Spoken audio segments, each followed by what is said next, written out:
Welcome to the Tone Jerks podcast. I'm your host, Brian Gower. And with me today, we got Kyle McIntyre. And I think first time jerker here, but longtime friend of the show here. We got Mr. Colin Smith here. All right. Hi. So Colin, I guess we've been virtual friends for a while. Internet friends. Yeah. We've been in a long distance relationship. Yeah. LDR. That's how it started, and that's how it's going to end. Yeah. And he's a killer bass player. His band's awesome. Mr. Specific. You guys got a show coming up soon? Let's plug it. Top of the show. We're playing this show on the 18th with Especial. I don't know if you've ever heard of that band. They're a bigger band, really cool, kind of like psychedelic, heavy sort of thing. They're one of my favorite bands. Like, I had tickets to this show before we even got put on the bill. Nice. So you'll be out there outside scalping tickets. I'm like, yo. But that's cool. You guys are in Colorado. So what city is the show in? So if you're local. It's in Denver. Oh, Denver. All right. Denver at Cervantes. Oh, yeah. We'll be there in spirit. Cool. Appreciate it. But this is we'll get into my what's new, Colin. He's a great bass player, and we'll get into his what's news in a second because we got to stick to the script here. Kyle, what is new in your world? What's shaking? What's grooving? What is good? Well, I teased you guys earlier, but I found this beer that I've been looking for like 4 fucking years, and it doesn't taste very good. But it was never good. It was never good. Milwaukee's Best Ice. It is a 5.9% trash beer. It was like $2 for 32 ounces of beer. Yeah. Damn. I think the value size here. Yeah. Because they don't have those in San Diego. And so we were on tour, and I think it must have been, was it like a 40-pack or something like that of those guys? We got them. Well, we got them in somewhere in Oregon, like Eugene, I think is where we got them. Yeah. Just a big packet, like some, drugstore. We're like, what's that? I like that percentage. Let's not look into the flavor. Yeah. Let's just get it. Because we were, Kyle, in his past life, was a San Diego boy. Yeah. SoCal was elitist. Whatever. Coastal elitist.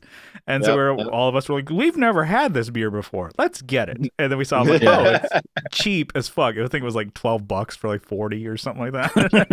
Right. They were trying to get rid of it. They're like, the guy was like, you want these? These are expired. And we're like, yeah. And it was like, was it 5? You already said it, 5.6 or something like that? Yeah, 5.9. Yeah, it's almost 6% just for cheap ass beer. And we're like, that'll get us. Could have gotten a Cobra, Just start getting the malt liquor and things get dangerous. Oh yeah. Something I was getting into was the hurricanes. Quickly turned into slurricanes. The Cat 5s. Because it was like 2 for like $2.50, and they're like the tall cans, and they were like 9% or something like that. Oh, man. They're so cheap, and they're so fucking bad for you. It's like just like 100 it's a headache carbs, machine. 100 carbs or something like that, and you're just like, I just drank it. I'm like, yeah, these are cheap. And I'm like, yeah, you fat fuck. Yeah. I wonder, like, man, what's this fucking, putting on some poundage here? I'm like, yeah, because you get 2 of those bad boys. But I'm like, could have had a pint of ice cream or have this beer. It's like food and booze. Like, it's like eating a loaf of bread and you get to get drunk. Like, I don't know. Makes sense to me. And then you have a loaf of bread too. It's great. Yeah. You get some save on your food budget. Roll it all together. Yeah. That's touring. Yeah. So, but yeah, I like that, Kyle. You got the 32 ouncer. Yeah. That is. I found a super classy joint here in town, a Walmart. Oh, okay.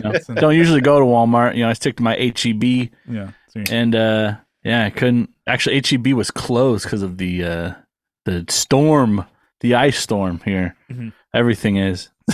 I don't want to storm brag because I know probably Colin's been through more than I can being from Colorado. This year hasn't been so bad, honestly. Although today we finally got a day of 50 after being like, I think it hit -1 the other day.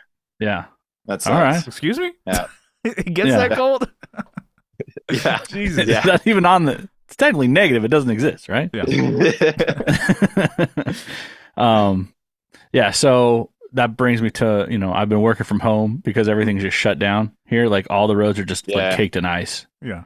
So they don't have any infrastructure to, to get that shit out off the roads. But you know what? I'm stoked. People drive and it's just playing Ice Capades music and like. I did drive to, like I said, I went to Walmart, but everything else is closed. The roads were relatively dry by then, and I was driving like a grandma. Yeah. Yeah, because that Crown Vic I know cannot handle any amount of ice. No, you gotta or any snow, nothing. The 350, dude. You gotta get that motherfucker out there. So do much better. Yeah, no, it's not 4-wheel drive either. So once you start tipping, once you start spinning, you're totally screwed. Yeah. You're like a bowling ball down a hill, just like whoosh, strike. Anyways, so been working from home, spending some time, working. Obviously, my manager would like to hear that I'm working, but also I did download a new video game. So in the downtimes, I've been playing some Skyrim. It's not really new, actually. It's not new at all. But damn, I've put in. I downloaded like 2 days ago, I think. Whenever this started, I'm like, might as well, prepare for the storm. The snow day. Don't batten down the hatches or get weather stripping on the doors that needed around the house or fix some broken windows or whatever. Nope. Get a new video game. Yeah. One that will last you a long time. So I've already dumped like 30 hours into it. So shit. Which skill tree are you going with? What are you focusing on? Kind of focusing on like combat. So like single-handed combat. Nice. And then healing. So restoration magic and destruction magic. So all right. And then, sneaking, also kind of working on that too, and some ranged weapon shit. So nice. Just started working on ranged shit. So cool. It makes it. There's so many different ways you can play this game, and I've never done like I'm going to decide to raise all the dead in this room and have them attack the enemy. No, I just I'm going to slash this motherfucker until he's dead, and when he hits me, I'm going to fucking heal. All right, and like, yeah, that's right, bitch. You can't give me, and then very barbarian, not because I get too confused when I'm like, use this potion, use this shit. I'm like, I don't know what to do. Yeah. That's usually how I try and play it, and then I end up in situations where there's some dude who's just like in my face. Yeah, and I'm like, I can't. There's no one else dead in here. I can't raise the dead. I can't do anything. I'm just fucked. Like, yeah, you back yourself into a corner. You're like, well, I'm all out of these health potions, and I have like this fucking It gets hairy real quick sometimes. Yep. But anyways, Brian played like 5 seconds of it. I played like an hour or so, and then he got out of Helgen probably. That was it. Yeah, well, I played about an hour or so on PS3, and then I quickly saw, I'm like, oh, it's available on Switch. I'm like, okay, I'm just gonna buy it on Switch, because I'm like, PS3 is just like, woo, it chugs, and like, you can heat up your coffee on there. Yeah, just put it on top. Fucking take off as like a prop tea kettle, plane or something like that.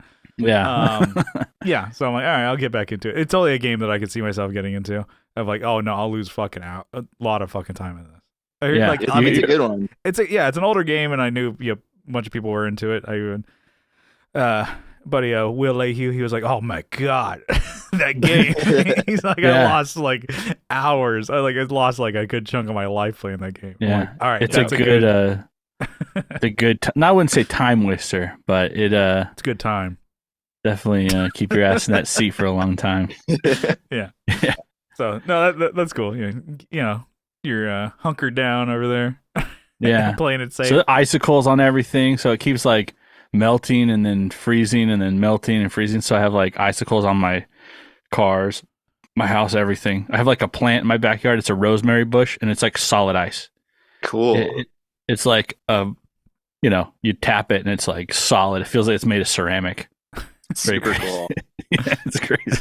I've never seen that shit. I'm like, holy fuck, I moved to the wrong place. I'm fragile. Yeah, you moved to a place where you get like weather. Yeah. But more recently, it's been a lot of weather. Mm-hmm.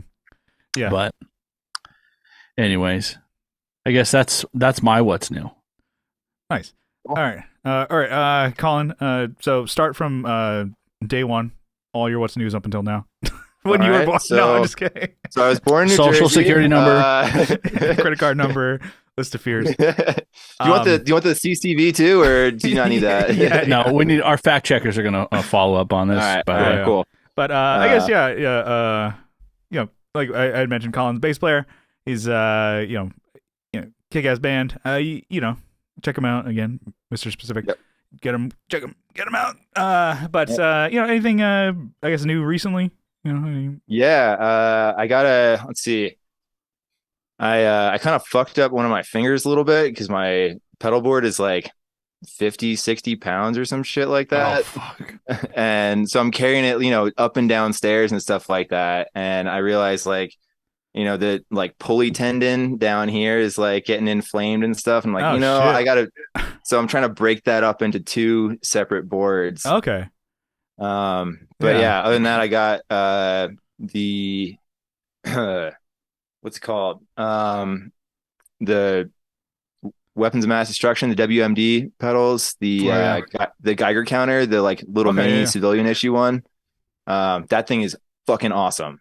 I think I did rip this from your Instagram right now. I guess you posted a picture of your board. And is this a new iteration? Yeah. And then today I just got my second Zoya came back from Empress, who has the best customer service of any pedal company, hands down. Yeah. I put it there. I was like closing the lid on my board, and somehow I had, I guess, pushed the pedal like a little bit towards the back, and I was closing the lid and clipped the it hit the power jack. Oh yeah, okay. Then levered it off the circuit board. Oh shit. Inside the pedal. So I'm like, here's my $500 pedal I just fucking destroyed for a second time. No. First time I accidentally smashed the screen because I hit the like button. Dang. With my foot. But yeah, I was just like, hey, so I accidentally did this. And they were like, yep, send it back. Yeah, you're on really? a list. Like, no They've charge. got your name on the whiteboard. Yeah. Yeah, like, probably. Again? Or what is it, like the flip things or whatever from like days since an accident? Yeah. Days since calling out an accident. I'm looking at this board here. It's pretty wild stuff. You got 2 bass compressors on there, or 2 compressors on there? Yeah. So I've got the Empress bass compressor at the front as doing like a parallel compression kind of thing. Mm-hmm.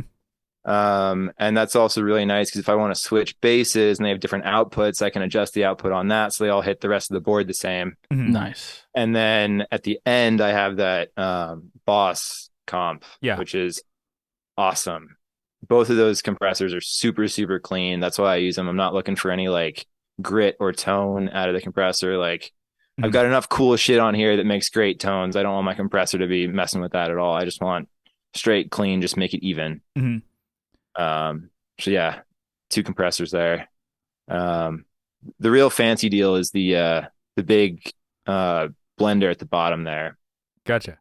It's a 4-way parallel, so I can run like a sub-octave in one channel and then dirt on top of it, and then mix them all together. But everything's getting its own like clean signal. Okay, yeah. You're not worried about like multiple synth pedals messing each other up. They're running into each other. You have everything first in the chain all at the same time.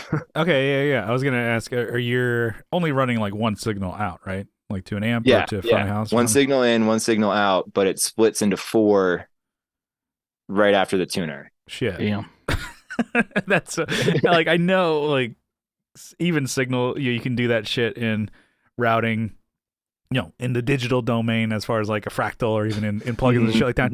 And that confuses me. I'm like, okay, I mean, I know you could do that, but why? Yeah. Is it even legal?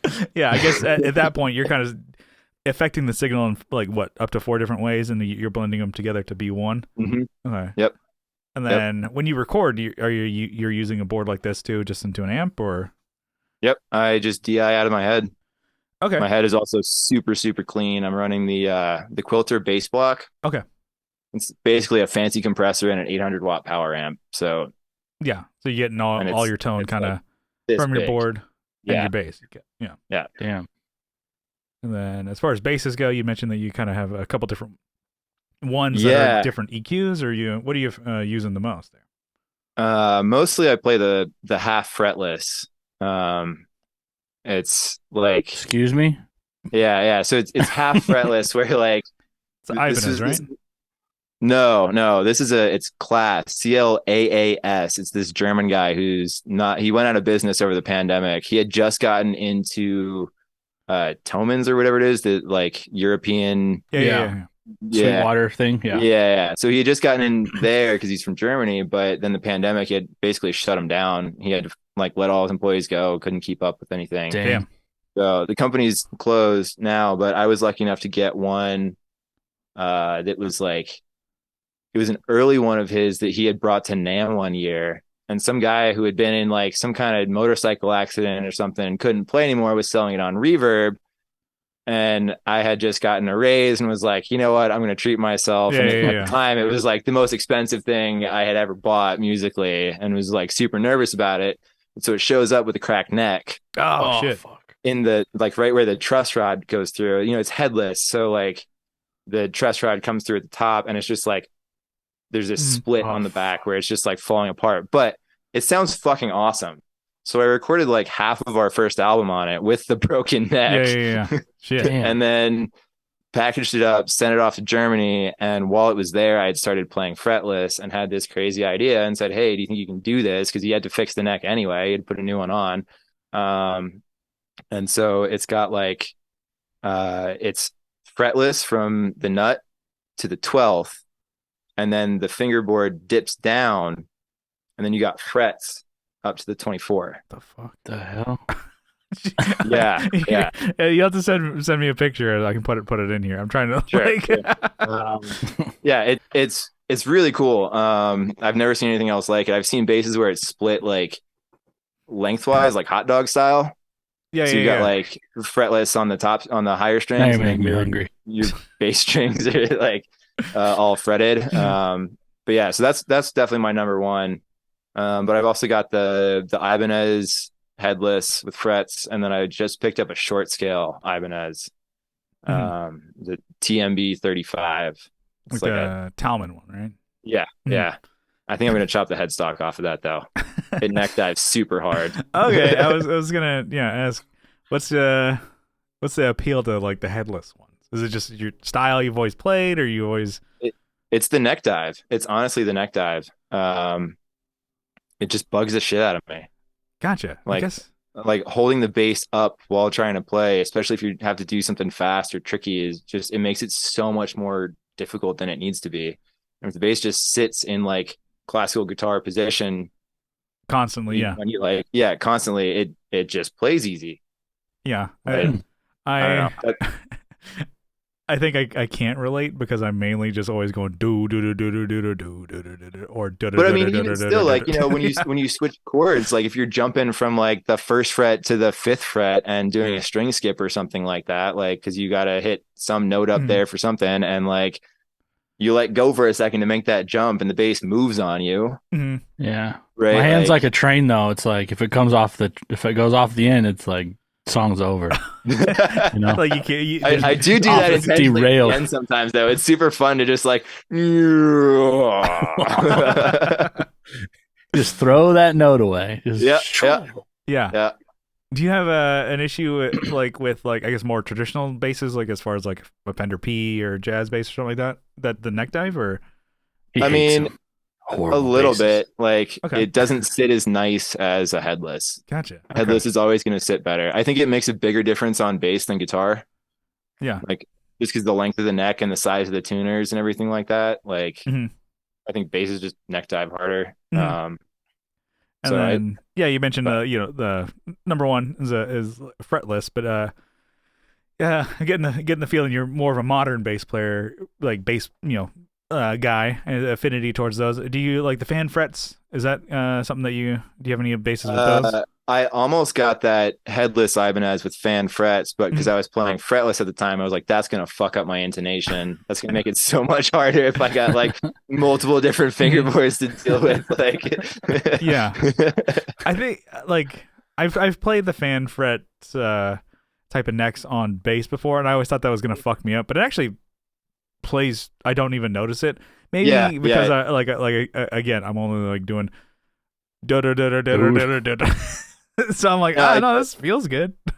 I had a buddy who, even had like, it was a 5-string kind of jazz style bass with fan frets, and he's like, oh, try it. I'm like, that's not a bass for me at all. But yeah, I played it. I'm like, okay.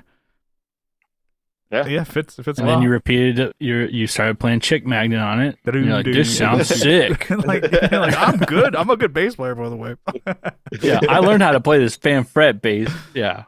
Yeah, and I'm like, nothing different, Brian. Another achievement unlocked for me. W for me. Nice. Yeah.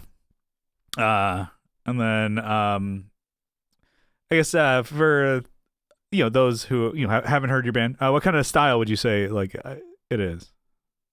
Kind of like prog rock jam band, kind of like Yeah, I've caught a couple of your guys' live streams back during the pandemic. Oh yeah, that's old shit. Yeah, we've got I think 4 new songs out since then. Nice. Yeah, we got a whole bunch more in the chamber too. We've actually been doing this cool project where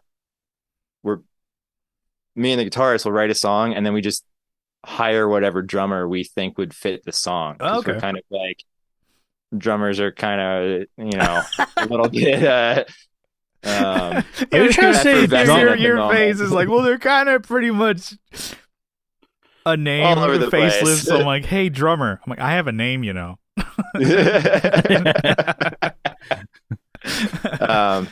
but yeah, so I mean, really, it was our main drummer Josh went to physician's assistant school, and so he was that's like a 3-year program, super intensive. Yeah. So he didn't have super time for selfish, us. obviously. Yeah. Like, you could have been in this sweet band, but no, you want to go make money. Gave it all up. Like 6 figures and shit. I'm sorry. Hello. You need to put that on hold. Put it on the There's a lot of back. selfish people in this world, and you're one of them. We could fucking make it, bro. but yeah, I don't know. I think it was actually a really cool project. I think it worked out really well. A lot of these songs. It's been really fun to just kind of like write something, have an idea for it, and then present it to someone else and be like, whatever you want to do, man. We'll see you in 2 weeks in the studio. You think you can play this shit, huh? Yeah. You get chops her up to it? I mean, sometimes it's a little bit like that. There's a lot of odd time. Yeah. Put it, one drag, like, I don't know if you're up to it, kid. And then he's just like, what the fuck? I promise I can do it. No. Just make him more intimidated than he needed to be. Yeah, but no, I mean, everyone's been great, honestly. We've been fortunate enough to work with some really incredible drummers. Nice, nice. Yeah.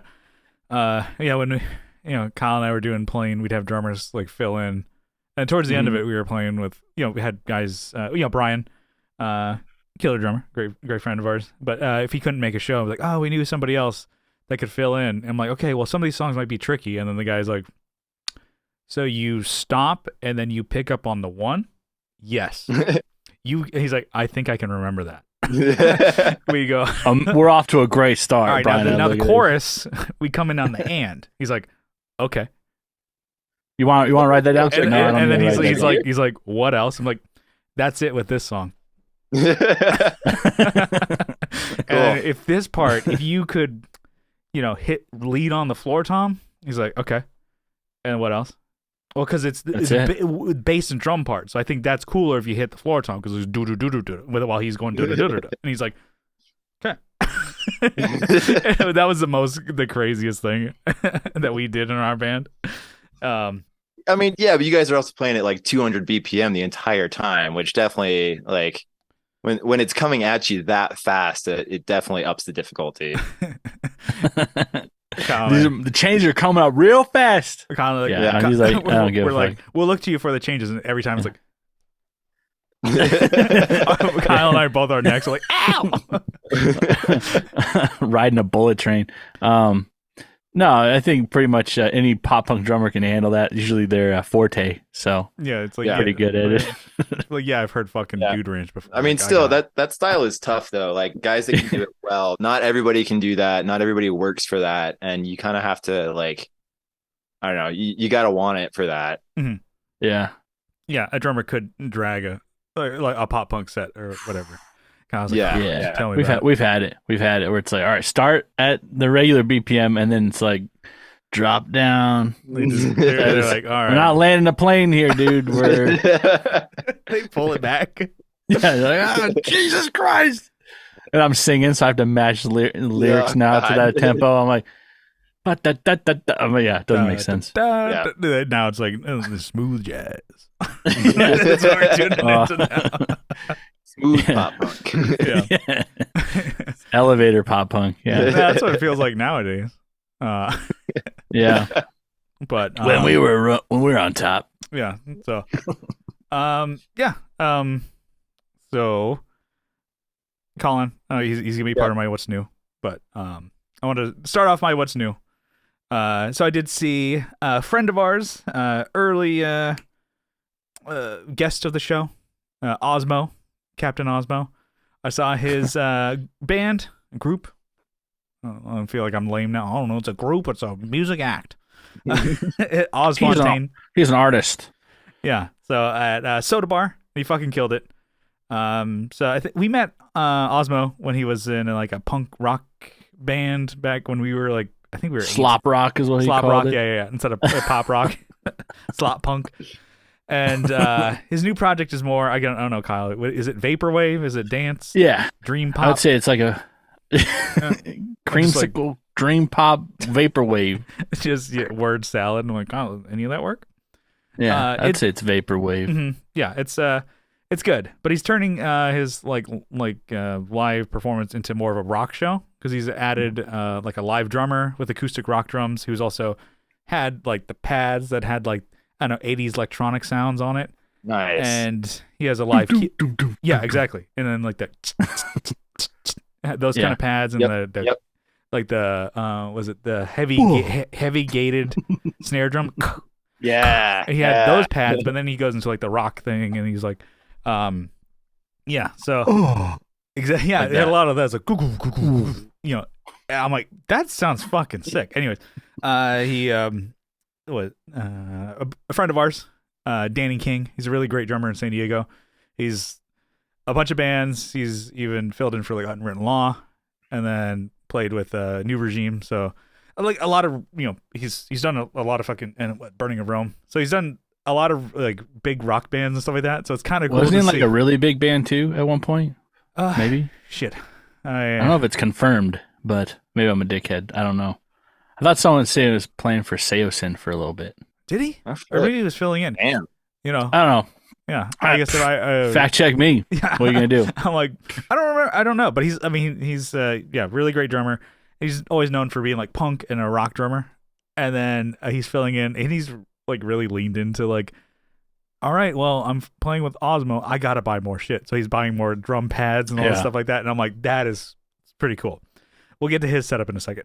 He does like a week. Yeah, he does like a weekly rig rundown. Yeah, all right, well, I added something else new. Yeah, this is how I've had to rewire everything. Yeah, he's doing live playback rig with in-ear monitor in-ears, rig. Yeah. And then their setup, well, I mean, yeah, 3 laptops on stage. So I'm like, that's a big deal with just 3 guys. But they're Mac, so they're not very powerful. So I think they had one gaming PC on there. RGB gaming PC. Oh yeah, you can tell with RGBs. But you know, as you know, our boy Osmo said, it's evolved. So I guess when he first was on our show, kind of talking about this project, it was kind of him and his buddy who had like a laptop and like maybe like a microcord kind of deal, and then they would play a show. I'm like, okay, it sounds good. I'm like, they're kind of, you know, playing to some tracks and maybe some live element, and then the singing. And now it's like he added, you know, the drums. He's adding like, it's like a big old rock show, and then like I had mentioned, like the playback rack that Danny had built. He's able to send like at least 4 like tracks out to front of house, so that front of house can mix it as they need to, and that's also getting sent to their in-ears, so they're always hearing a consistent mix, and with the wireless in-ears and everything set up. And then but front of house, if they're like, oh well, I'm gonna send your bass and stuff like that to a sub because they can take those tracks and do whatever they want. And I'm like, wow, it sounded really fucking good. So our friend, another shout out. It's all shout outs today. Eric Lucero. So he's a guitarist for Johnny's old band. He's running sound, and he was at Soda Bar doing He's sound been on for the them. show, Mm-hmm. you know. Yeah, cool guy. Tone Jerks gets around, you know. And I was like, okay. And he kind of was showing me the board. I'm like, okay, is this super complicated? He's like, actually, no. He's like, they sent this right. They know what they're doing. They're sending me the tracks. It's like essentially 7 tracks. He's like, I have to mix, and that's it. So, and Nice. then plus I guess 4 more for drums. But yeah, it was cool. And then he's like, yo, dog, thanks for coming out, dog. Doggy. And he's like, yeah, it was a lot of fun. And then he was always mentioning like, oh, it's evolving. It's like this project is still kind of like the same, Oz Fontaine, but he's like, okay, I'm trying to add more elements. And you always like can't get away from the rock thing. He's like thinking about adding a bass player, and I'm like, I can't play that. I mean, I couldn't play that type of music because I'm listening to it. It's like really syncopated, kind of, it has to lock in with the kick and everything like that. I'm like, I'm gonna be sloppy and fuck that up. I'm like, somebody who could, Johnny actually probably could fit that. Play 90 BPM? Are you kidding me? But is that even on? I don't think my metronome goes that low. But I wonder if like, so Johnny Ray, I wonder if him and Osmo have ever met each other, and I wonder, because they're such big personalities, I wonder if they would ever get along. You have 2 friends who've never met each other. It'd just be 2 dogs like. Well, either way, it'd probably be entertaining to be in the room when they meet. Yeah. But yeah, no, it was cool. So he's kind of ever evolving, and he had a huge crowd, and Nice. it was awesome to see that. It's like, okay, cool. So a Monday night, like a filled bar, and he's headlining. I'm like, all right, this is working out for him. He's doing it. He's liking it. And what I thought was funny was there's tons of youngsters in the crowd. It was like a bunch of Zoomers. I felt like a big old like a boomer because I'm like, they're all like, it's like, I guess the type of music they're into is like, they're all like 22, 21, and I'm like, man, I feel old as fuck. I'm gonna be 35 this year. I'm like, I'm just so out of touch, and I'm like, and even me, I'm kind of like, I don't get how kids dress nowadays. Like they're wearing just like, to me, weird shit. I'm like, okay, so we're wearing slacks now. Things are baggy. Whatever. We're wearing happened Dockers? What's going on? Exactly. Yes, actually. And then they're up to like their belly button. Like I'm like, people wear shit like this. I'm like, what about back in the day? When whatever happened to fucking skinny jeans and fucking trucker hats, bro? Tilted to the side. People don't like that anymore. Hoodies with a zipper. What, fucking people don't like that? And I'm like, yeah, no, that's what some old person wears. I'm like, all right. I felt like I stood out in the crowd, just sitting there. But it was a lot of fun. Always seeing your boys up there and doing their thing. And yeah, so he had several shows, and I kept missing him. And I was glad I finally caught. He was doing a residency at a bar, soda bar, and I kept missing a bunch of shows. I'm like, oh, I'm gonna go. I'm like, if I don't go, I'm a fucking cunt. If I don't go, he invited me every week, and I just don't go. I'm like, oh, I have a cold. I'm sorry. I have a cold. I feel sick. I'm gonna shit my pants today. I'm washing my hair. Yeah, I'm washing the shit out of my hair. But no, and it's like, you can make up a bunch of excuses not to go out to a show, but it really it took like an hour of my time, and I'm like, just go to a fucking show. So. I've been going to plenty of comedy shows. I need to go to more music shows. I need to practice what I preach. I'm like, people are like, please come see my band play. Do you go to shows? No. I'm not going to see a band. Fuck that. So, anyways, that was a lot of fun. Another, part of my music week here. So, we mentioned last week. I think we were just kind of going off, riffing back and forth, talking about how like. I've been playing bass for so long, like over 20 years. And I'm like, one thing I've always wanted to learn was kind of slap bass. I think it'd be cool. Not that I would Brian, hold on. You started playing bass 20 years ago. Yeah. That's what you should have said. You haven't been playing this whole time. Yeah. The whole time. All I right. don't think you're playing right now, actually. Yeah. Yeah. Let me see those hands. All right. Prove it. Yeah. So I started playing bass 20 years ago, and the thing that I wanted to do is, slap bass, learn it. I'm like, come on, I can do that. And then talked about it on the show, and then Colin messaged me. He's like, hey, if you ever want to actually give it a shot, because I mentioned I watched like maybe 2.5 minutes of a video on YouTube. I'm like, fuck this. Fuck this. I'm playing Switch. And I just lost interest. I'm like, I'm over it. So he had mentioned, hey, Colin knows how to play slap bass. And it's like, okay, well, he's also getting into teaching bass, over Zoom and in person, stuff like that. And he's like, okay, well, we can give it a shot. I'm like, let's see if you can teach an old dog new tricks. And we had our first bass lesson over, Zoom, Skype the other day, and it's awesome. I appreciate Colin. Thank you so much for hitting me up, and then thanks so much for taking the time. And, yeah, no problem. I feel like I'm, getting, I don't know, like some attention to that, skill that I'm like, okay, I like I said, I never gave it time. I was pissed off that I'm like, I didn't learn this in 2 minutes. Fuck this. So, the patience, and it's going to take time. So I guess to start off, playing slap bass is fucking weird. It's, lack of better phrase, it's unnatural to me. Yeah. Like my first instincts are not the right ones when I'm playing. So, Kyle, I know you're predominantly a pick player, but I know you also play like fingerstyle a little bit. Yeah. And, I've actually been mostly fingerstyle lately. Yeah. Yeah. And I know, but I do pick too. Yeah, I know. And then also Kyle, you're, you don't play finger all that much, but you know that like you're kind of muting other strings and stuff like that, right? Yeah.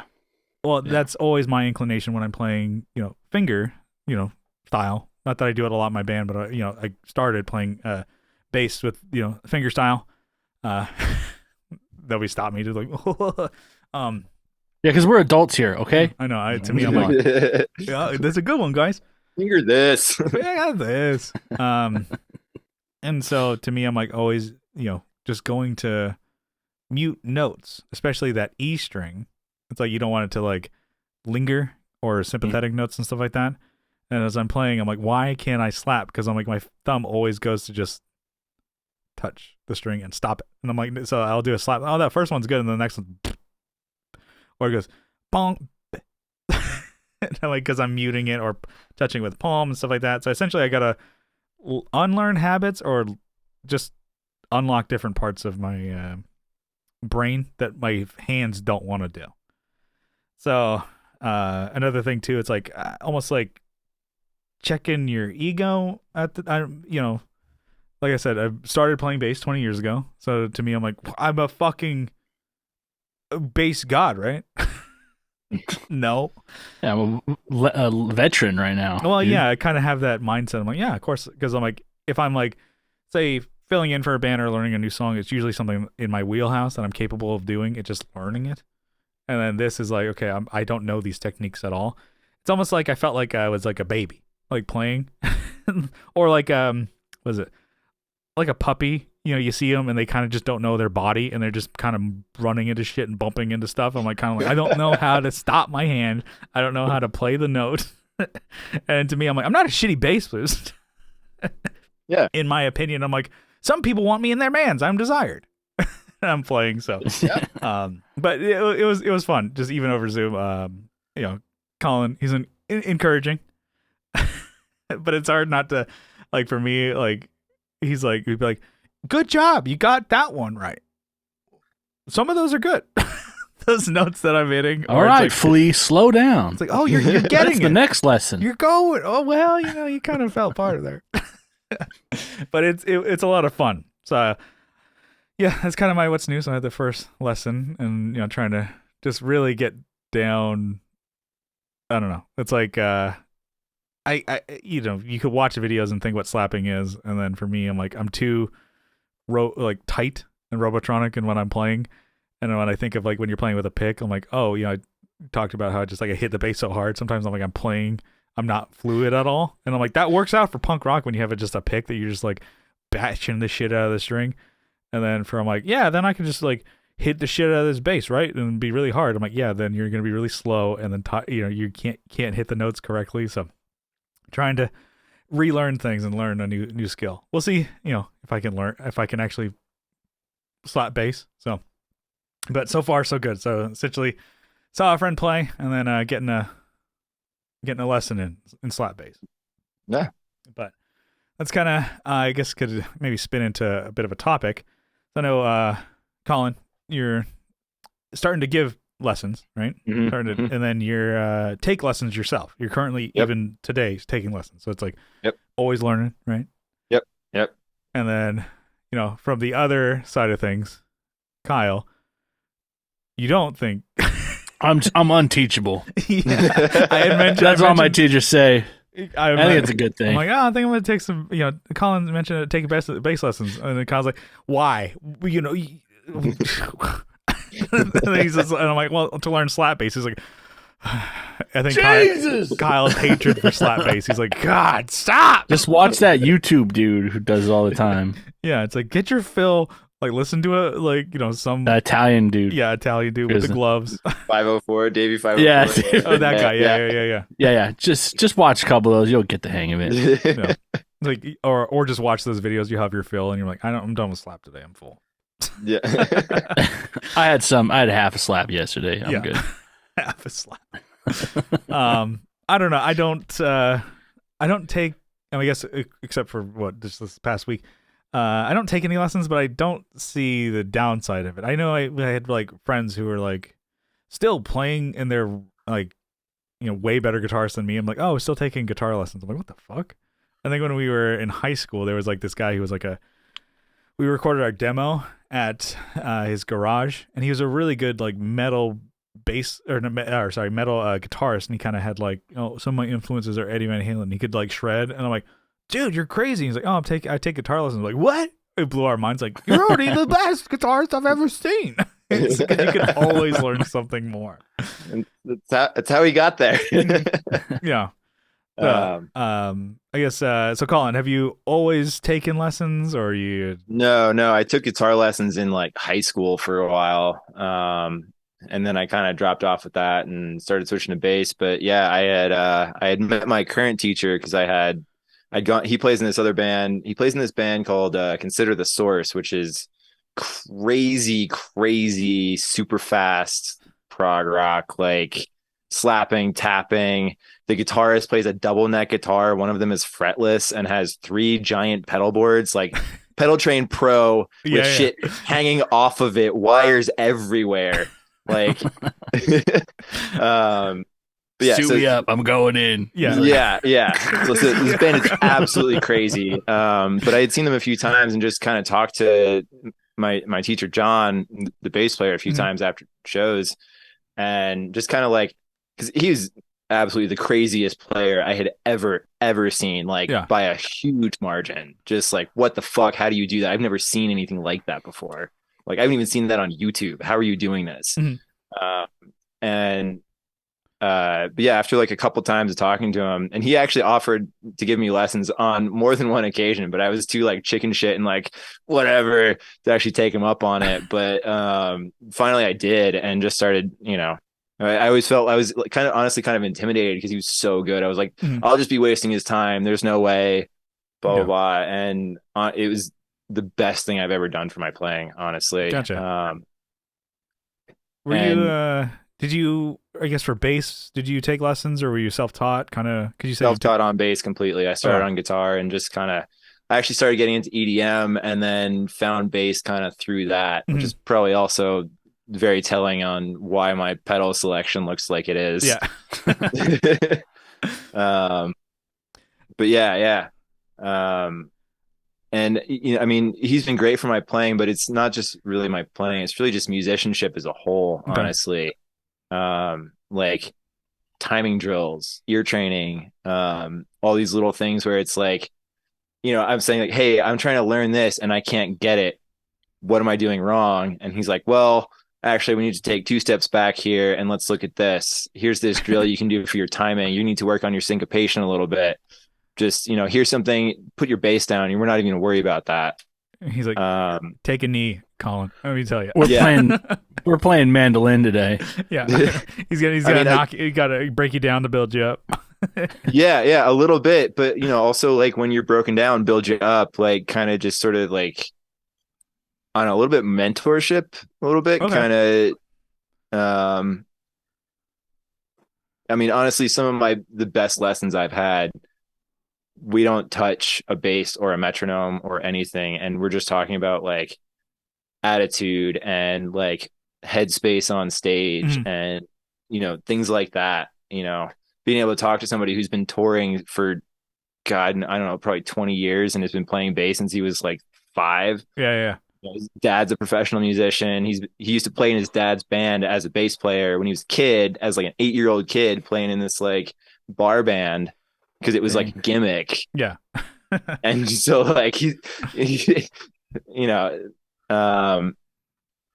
just being able to have someone like that tell you how it really is and where you're really at, and on top of that, like keep you honest a little bit and keep you on track. Like what you were saying, like you watched that video for 2 minutes and we're like, fuck this, whatever, I'm gonna go play Switch, which is right? awesome. Like yeah, absolutely no argument here. Yeah, but like when you meet with someone every week who you like really respect and want to like kind of impress a little bit, like it's like, all right, now I want to do this, and it just kind of holds you accountable. Not to mention the fact that I'm paying the guy, so you didn't really start taking lessons on bass. And now that you're older and then you're more experienced, do you find like that was a detriment? Like maybe it was like, I wish I didn't learn these habits, or maybe now that you kind of have a point of reference, it's better to go back? I think I probably had a lot of good habits from taking lessons on guitar. But there was also some things I kind of learned on my own, and then things I learned through him. And there were definitely some bad habits I had to unlearn. But I don't know if it was necessarily a detriment, because when I came to like start really playing bass, like I could already play a stringed instrument and knew what all the notes were. It was just a guitar with fewer strings, Yeah. As shitty as that sounds, because that's not real bass there's playing. Like 4 strings with this one? I don't get it. People always say it's like the bass player in the band's the shittiest guitar player. But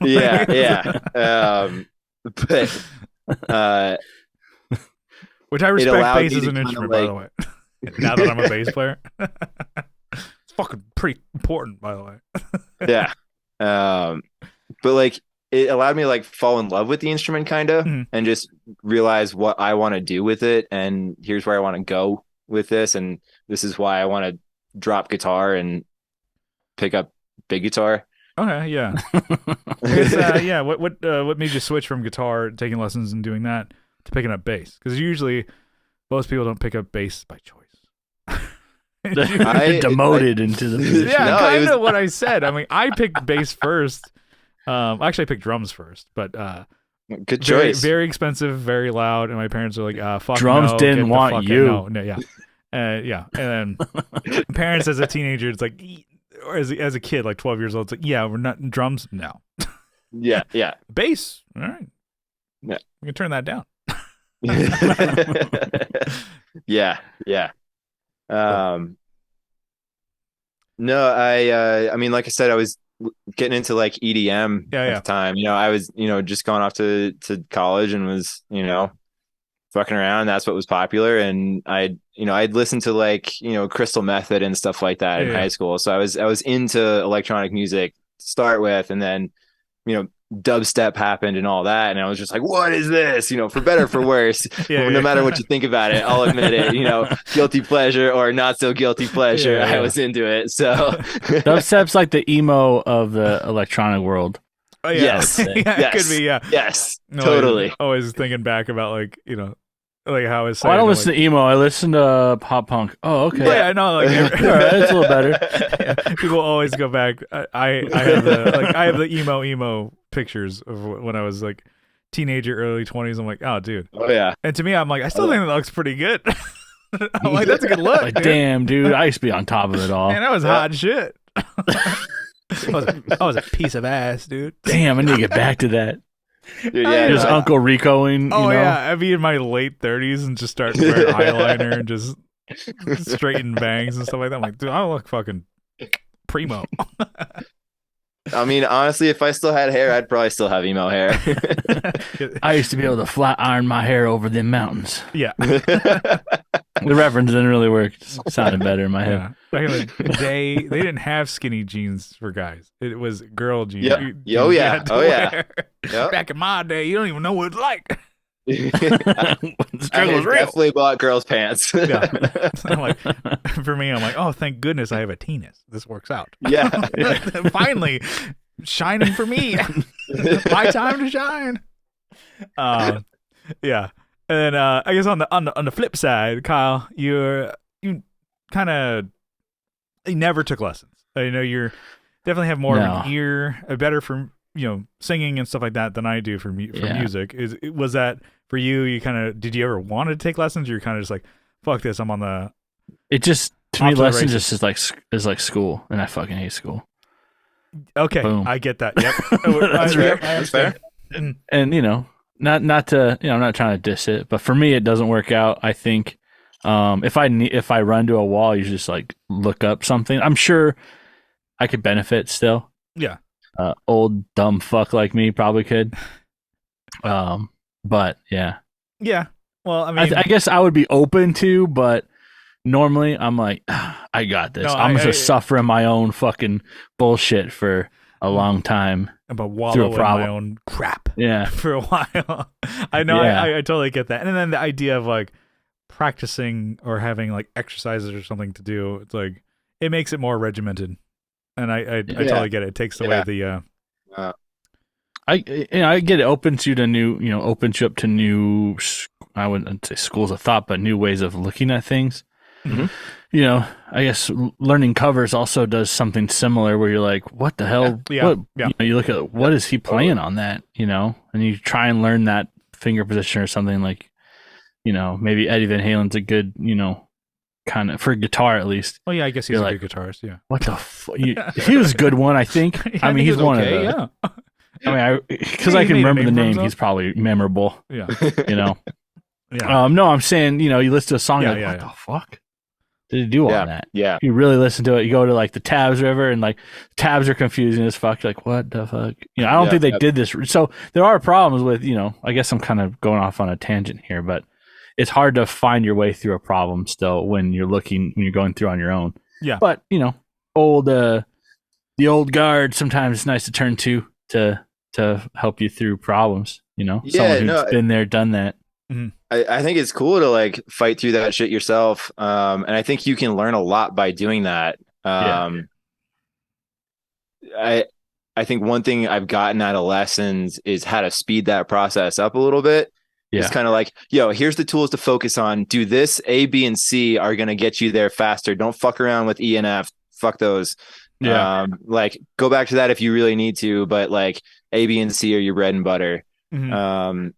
The other thing with it is like, I wouldn't recommend taking lessons if you're just like, I want to get better. Tell me what to do. Like, it doesn't really work. You kind of have to be like, I want to learn how to do this. You want like a more refined goal. Well, yeah. Like every week I go into my lesson like, hey, let's work on this. Or like what do you last week in practice, my timing was fucking terrible. Drill me on it. Yeah. Like make me hurt. I want to hurt. He's like, okay. It was like that. Like for me, I'm like, oh, Jesus eventually, Christ. like I was trying to take lessons for guitar. I had like a friend who just posted on Facebook, like, hey, he's hurting for money, and he's like, hey, he's a musician, kind of a guy who's trying not to get a real job.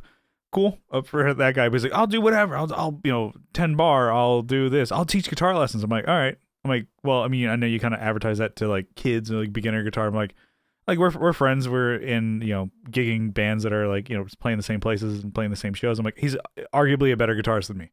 They're like, well, could you teach me some lead guitar? He's definitely like, inspired by like 80s rock and roll and stuff like that. I'm like, okay, cool. I mean, I would love to learn how to do some of that shit because I don't know how to do, because all my solos are like dan da dan da dan dan da dan. It's like, damn it. And I'm like, he's like, yeah, no, totally, I can do that. Da-da-da. And so we're kind of, I kind of had a goal in mind. It's like, what do you want to do? I'm like, I want to rock. Exactly. I mean, I kind of want to like shred, but not be like, but I'm like, okay. I mean, I don't know even where to start. And then him and I could just never link up. So he was like, he was like, oh, I want to, inspired, to make money off of, doing lessons. I'm like, money right here. How can we link up? He's like, bro, I don't know, I'm busy. Doing what? I'm like, there's new Netflix show, bro. I smoked a bong load. I don't think I'm going out today. I'm like, okay, yep. All right, good luck with that. So I never ended up taking guitar lessons, but I'm like, not ruling it out. I may just have to find a more responsible teacher. But I started playing bass. I took lessons, and I really enjoyed that. I felt like that helped me out a lot. But I think it's just me as when I'm taught something or whatever, or told something, like it was just like hammered home. I'm like, yep, that's what you got to do the whole time. And so I took a lot of those things on bass and just brought them to guitar, and then I kind of taught myself guitar. And guitar and bass are comparable but different. Like I think I was mentioning it, and I even mentioned on the podcast of like when I would do bends, I would only bend with my finger, because I'm like, I didn't know that. Oh, guess what? Your hand and your arm are stronger than your finger. That you just I'll show you fucking one that'll give you fucking hell. Yeah, so you just twist your fucking arm, and then I'm like, oh, I never even thought about doing alternate picking until a friend showed me. Like, she's like, God, you're wasting so much energy doing that. Like, the pick goes up and down. It's like do do do do do. If you're doing arpeggios and like chord picking, I'm like, wow, fucking stupid over here. But it's like little things like that unlocked guitar playing, and like watching some videos. Justin Guitar on YouTube, that guy, he talks to you like you're a child, and to me, I'm like, yeah, that's my level. Okay, keep going. Yeah, I get that. Okay. It's like, you're doing great there. I'm like, thank you. I'm yelling at my computer. I'm like, thank you. It's like, so you want to bend your note, not just turn your head. I'm like, oh my God, this is great. And so I was taking a little bit. I was just watching. When they talk to you like a child, like it's like, I'm here to learn. I'm already too stupid to figure this out on myself. Please tell it to me like I'm 5. Exactly. I've probably already read 4 other articles and watched 3 other videos. Please tell me like I'm 5. Shut off all the different parts of my brain. So I'm just like. Like, I'm not even like, my jaw's just open, drooling. Okay, if I can just focus on just hitting the string with the finger on the thumb. Damn it. So damn, I missed. Yeah, and then so I mean, I took bass lessons when I was like 12, 13, something like that. So when I was younger, and then as an adult, I took vocal lessons. So it was probably maybe early 20s. So I was a man. But man damn it.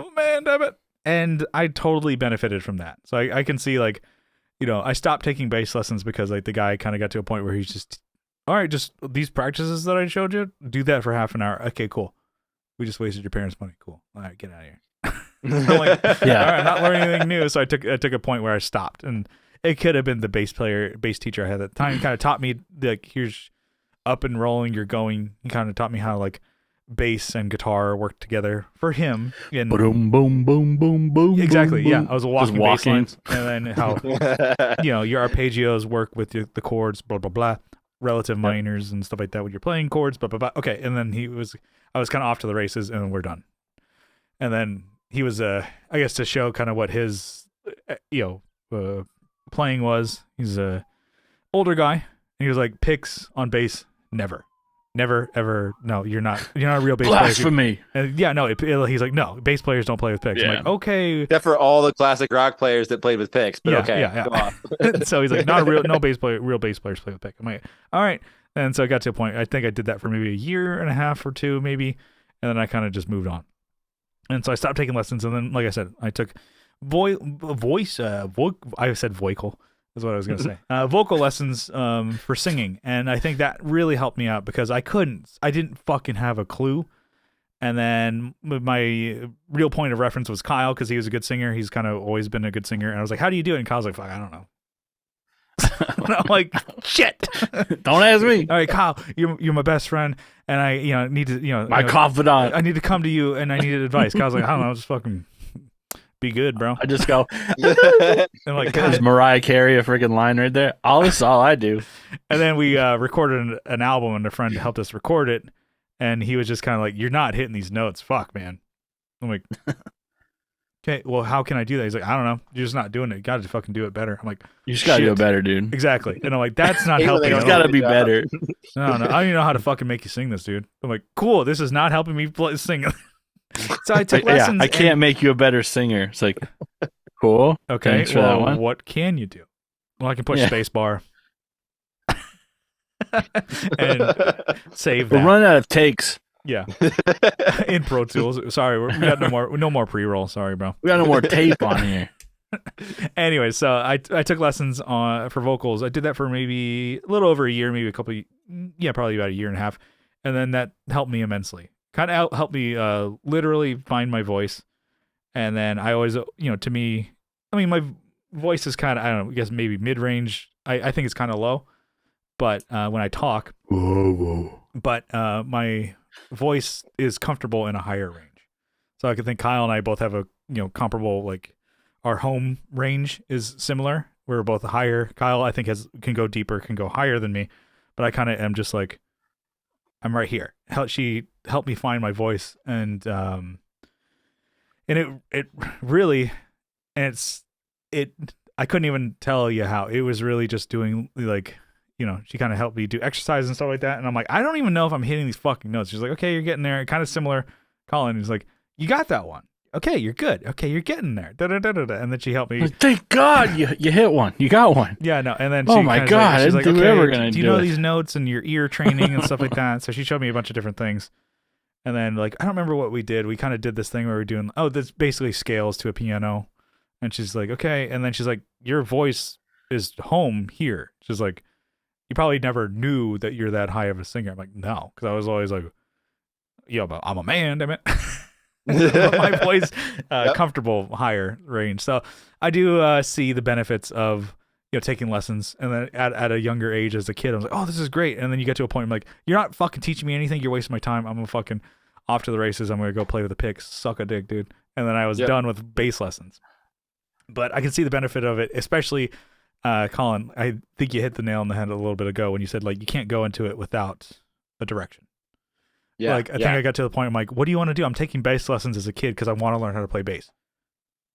He's like, well, I want to play punk bass, and then like I want to be, the next fucking, Mike Herrera or Matt Fieldy Freeman or something. Yeah. Well, now I want to be Fieldy. 35. I'm like, I'm doing my Fieldy age.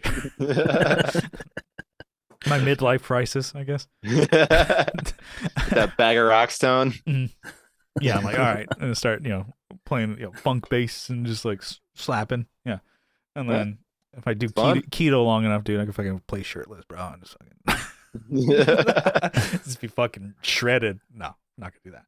But yeah, so I think that's a great idea. So if you're ever like thinking about taking lessons, I don't know. I don't think it's a bad idea, but I do think you got to go. One, with the right teacher.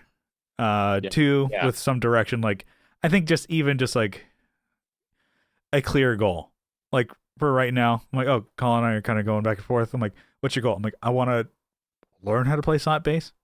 We even kind of have talked. I'm like, I don't think I'll ever use it just in case. I don't think I'll use it really in a band. But it's like, I don't know. I like playing bass, like finger style. But I don't really play that way in just in case. Like, but I like... whenever I kind of just fuck around on bass, that's when I'm not just going with a pick, just going to town on it. If I'm fucking around on bass, I'm usually doing fingerstyle and kind of doing like slower, lines or grooves or whatever that I would never write. I would never play. I just like, it's more comfortable and fun. I think the more familiar you are with your instrument, it's not a bad thing. Mm-hmm. Yeah, totally. And I will say, there's totally techniques that I've learned in the past few years that. Kyle, your face is like, please, if I can slap, I'm gonna slap you. Not at all. Kyle hates fucking oil can. Kyle hates slap bass so much. Like he's seeing red. But no, like there's totally techniques that I've learned in the past year or two where, I was like, this is cool and I like doing it and maybe I'll do something on my own with this. And this is probably not really for the band. But then there's, this new song and I'm like, oh, I know exactly what to put here. And it's fucking money when it works. Yeah. So one thing that Colin kind of showed me that I never, like, swear to God, in a million years, this is like, why didn't I ever think about this? So I can play finger style bass pretty okay. I can play pick bass pretty okay. This is what he showed me. Okay. So you hold your pick like this. Yeah. Okay. Hold on. Let me grab one. All right. Yeah. And then what you could do is you're picking, and then you could also hit another string while you're picking. I'm like, oh my God, that's worth the money right there. And no money. I haven't given jack shit. But I was like you're trying to teach me slap, and I grabbed my pick. I'm like, what? I've never done that before. And I was like fucking around. He's like, okay, Brian, why don't you slap with your fucking thumb? I'm like, no, I'm playing this playing a show. I'm always holding this thing onto it like it's a bar of soap. Be like, fuck. It slips away. I have a fucking gorilla grip on that thing the whole time. Yeah, you need to. Yeah, I want to take one finger. I use the cool picks. Mm-hmm. You seen those? No. I said like I'm like, no, I lied. I have not. I don't like this. You ever get that when somebody says, oh, you know this? I'm like, yeah, no, totally. I'm like, I've never seen that movie. And then they ask you a specific question about it, you're like, I lied. I lied. You have to say, totally like, I'm a fucking liar. I'm sorry. I like lying. Lying is my favorite. I'm so good at it, apparently. Yeah. They're like, it's like a white pick, and then it's got this blue like oval on the top on both sides, made of like, it feels like grip tape. Oh, okay. And it's like a tech deck then. Part of the thing, it's never like wears off, and so it's just like you can grab it with two fingers and it just stays. It doesn't spin on you. Oh, all right, that's a good idea, Kyle. I like that. It's like, take that idea. You just remember those tech deck minis, not the tech decks, and definitely not the hand tech decks, but the mini little tiny guys. Start playing bass with the tech deck. I had one of those hand ones. And in between songs, you do fucking grind on your fucking 50-50 grind on the E string. When the guitarist won't just shut up. Pick slide with the tech deck. Yeah, he's doing a speech talking about the lyrics of the next song and how important it is to him. You just fucking fuck that, dude. Fucking do fingers. Just on the fucking. Watch this kick flip. I'm looking at this cool pick online here. Yeah, it literally says cool. Yeah, like in like 90s cool font. Can you share? It looks like something that like Body Glove would sell. Yeah. Like are you able to share screen, Kyle? Oh, I'm just looking at. Yeah, I can do it. Let me figure out how to hide your tabs. Yeah, hide your tabs. Hide everything. Yeah, it's this one, right? This blue one. Yeah. Okay. Yep. I click it. It's Amazon, but yeah, sure. I mean, whatever. Let's see here. $15 for one. No, it's for. Oh, it does look like.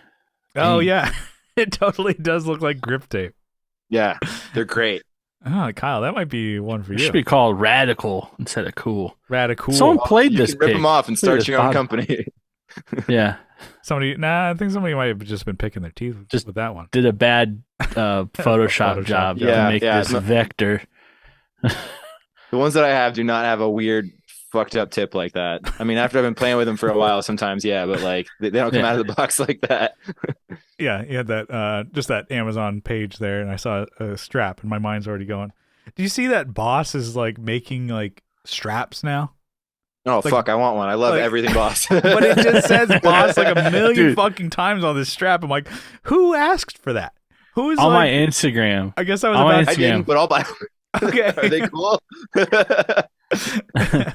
On my Instagram, there's Roland has like clothing. Are you serious? Like, damn, that's sick. That is sick. It's like Roland. It says like 1976 or whatever with kanji on it and shit. I'm like, oh fuck, I want that. I don't even know what it says. Yeah, say something bad. They should Damn. just do that and just put like a bunch of bad words on there. And then everybody's like, I like Roland. I like Boss. And then it's just like, Jesus. I just saw that and I was like, I think I screenshot and, texted to Kyle. I was like, kind of like, I get a load of this. I'm like, Boss, I'm like, straps, and people are like, "Oh, that's pretty cool." I'm like, I can't wait to get one. I guess kind of like, I guess if you're a Boss fan, but for me, I'm like, who? Just like, I need to represent Boss, and just like all the way through. Okay, Here it is. Dude, that's 1972. That is so sick. I want one so bad. I'm gonna buy one of those after this. They have them in white too, and other, like a vintage white shirt. Yeah, it's You got pretty fucking 3X? sick, dude. Here you go. Here's another one. Damn, that's so I'm not cool. a white shirt guy. I'm always afraid someone's gonna throw water on me. Try and it's just an irrational fear. Yeah. I like white shirts. I'm gonna They walk make me into a look white tan. like a wet t-shirt contest and accident. I'm gonna be entered in. You just happen to walk into one. Oh, I'm gonna win. Oh, I'm gonna win. Get the trophy. Man, look at that hoodie. This hat's pretty fucking sick. Actually, the hat that was displayed on my Instagram was this one. It must fucking know me. It's the camo. Roland camo, of course. Wait, I can't see it. Where is it? I can't see it. The hat's gone. Those things go together. Come on, Roland. Going hunting with that thing? I don't fucking think so. Yeah. You're gonna roll into the HEB with that guy. You could probably kill a deer with a boss pedal if you tried. You have like all your boss pedals with you. You bolstered. You throw it like you throw it like a Pokeball or whatever. Yeah. You unscrew it so that it opens up. And you're like, just bludgeon the damn thing. You You're like, damn, it didn't kill the deer. It's a wild ponytail. Let's get it. Just do rats. I think it'll kill a rat probably. Yeah, you fucking get ratatas. Get one of the 20 series pedals. That'll fucking do it. Oh, Jesus Christ. Or this thing. This will do the deer or a rhino maybe. Yeah. You saw this one. Damn. Yeah, that tuner. Hold on. Size comparison next to Milwaukee's best. Oh, dude, they go together. The color scheme totally works. Milwaukee's best. A giant beer and a giant tuner. Kyle found his match. He's like, these two are a match made in heaven. I love them. I just spill beer all over it. He's like, my tuner is thirsty. 32 ounces of premium ice beer. It's probably warm now. It is, but I'm almost done with it. I'm like, you got to champion through. Yeah. Probably tell I'm getting like, whoa. Yeah. Colin's got his banquet beer over there, and I got this. Yeah. I mean, I'm in Denver. I actually used to live like 2 blocks from the brewery. Hell yeah. Yeah, it was pretty sick. You could go there, do tours and shit. They actually told me how they make ice beer is actually pretty cool. They like freeze it. Yeah. It's got alcohol, only the water freezes and then it floats to the top. They scrape all that shit off and then they can what's left and it makes it higher percentage. And that's why it's ice. That's pretty sweet. Shit's crazy. I think, wasn't there like a story like didn't you get like a High Life or whatever at a bar, Kyle? And then it was like they're like, oh, it's half frozen, so they kind of like, got all the ice out of it, and you're like, all right, let me get you another beer. And then like you ended up making your own High Life ice. It was a cocktail at that point. It's like a Wells almost. Yeah, so they got rid of the frozen part of the beer, and it's like, oh, let me just get you another one. Kyle's like, this is the best thing I've ever had. Kyle like, I'm fucking High Life ice. Oh my god. I'm a mixologist. Certified. Oh, easiest job in the world, bartender. Hard. Anyways, yeah, that was fun. It had some direction there. A little riffing back and forth. Lessons, good, but they could also be bad. But they're also good. I hate it when they do a bad job, though. All right, I think we're gonna bring it in for a landing here. So, Colin, thanks for joining us for an episode. It was actually a pretty short notice. I think we on Sunday. I'm like, you want to be on the podcast? All right, he did it, folks. He finished the Milwaukee's best. Nicely. You throw up in the microphone to your computer, all over your RGB keyboard, everywhere. God, your screen just turns black and you're gone. You're like, that's how Kyle signs up. I had to do it. Oh, winner, chicken dinner. I finished that beer in time for the podcast. Oh, that's good. Couldn't let shitty beer go to waste. Yeah. Yeah. So thanks for joining us. I think definitely have to have you back. Sure. We can Definitely. Maybe we need to do another bass episode. So Yeah. we'll have to get some bass topics going on here. But so before we get on out of here, Colin, where can people find you? What if you want to plug your band, your Mr. Specific Music on Instagram, Mr. Specific on Facebook, Mr. Specific on Spotify, and actually we're working on putting up some live stuff on a SoundCloud, and there's some more live stuff on Bandcamp as well.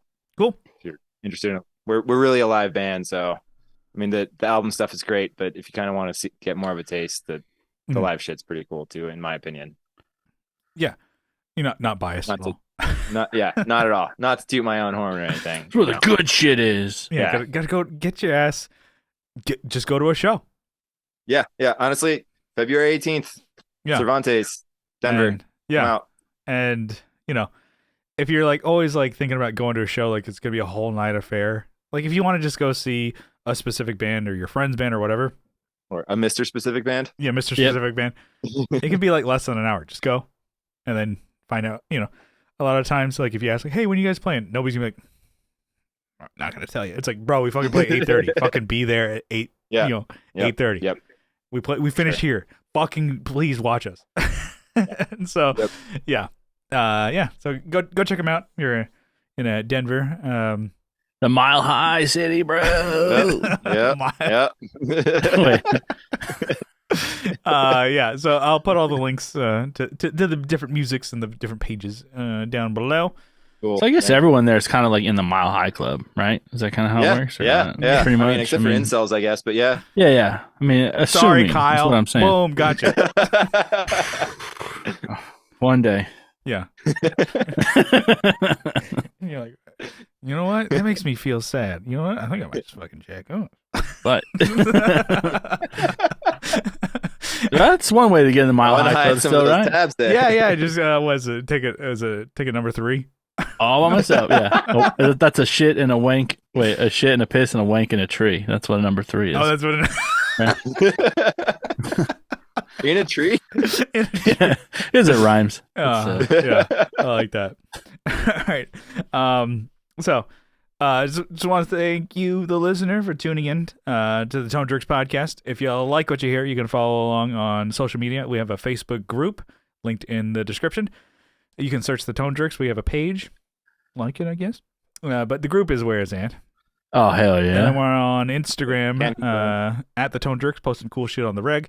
We're on YouTube, posting the video podcast over there, and eventually I'm going to get around to it. Some more videos. OnlyFans? Yeah. Oh, sorry. Yeah. all my links in the bottom, link in the description over there. Beacons page. Kyle's going to start posting some videos on the YouTube. Gun reviews. This one, you put it together. Yeah. This one has... This one's cool, I guess. Red is dead. And then this one's cool. I hate it when they do a bad job. Just gun reviews. I think we should do movie reviews. Kyle's shitty movie reviews. I think my movie reviews are worse than Kyle's. As much as I give Kyle shit, it's just to deflect because mine are terrible. I'm I actually remember what goes on in the movie. I watched Indiana Jones. Stuff happened. It was cool, I guess. I like his jacket. Cool. I mean, his boots are pretty cool. Anyways, that was the movie. Indiana Jones. Watch it. Or don't. I don't care. God. Anyways. So. Such a good movie, and you just shit all over it. No, I like it. Anyways. He likes it. So, we're still trying to bring this in. The credits are right. Yeah. So, let's see what else. If you can help support the show, for as little as $1 a month over on patreon.com/thetonejerks, you can support it for $2, double down. You get an extra episode every week. Every Tuesday, we got a bonus podcast on the super secret Patreon feed. And for $2, you get in on that shit. So, just for the support, we want to give you all a huge shout out, a sizable acknowledgement. Kyle, you ready? Feel like I got it right here. Chomping at the bit over there. Yes. Why don't you got a list of names over there. I drank this whole beer just to get to this. Yeah. Okay? And I'm waiting. I'm done with it. I was like, I'm ready to fucking. It's like a fuse, just getting down to the bottom, ready to fucking It's explode. gonna explode now. Blah! Same joke. I still think it's funny. Yeah. Kyle, why don't you give it to me?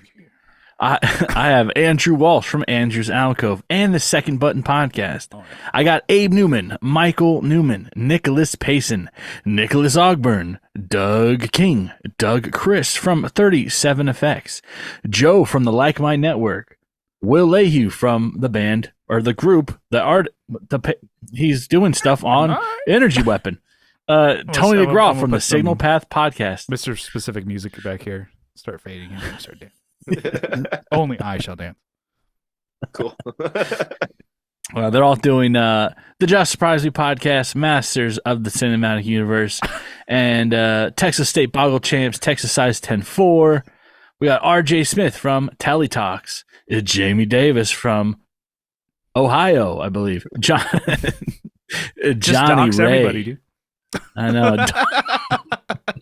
Just dox them. Yeah, it's the whole fucking state. Wow, Kyle, just fucking put it all out there. Oh, like he's gonna have someone knocking on his door tomorrow. So you like tone jerks? What the fuck, guys? I think they're pretty cool too. Well, see ya. He's like, but they're not as good as the Gear Slum. Anyways, bye. Well, yeah. Well, anyways.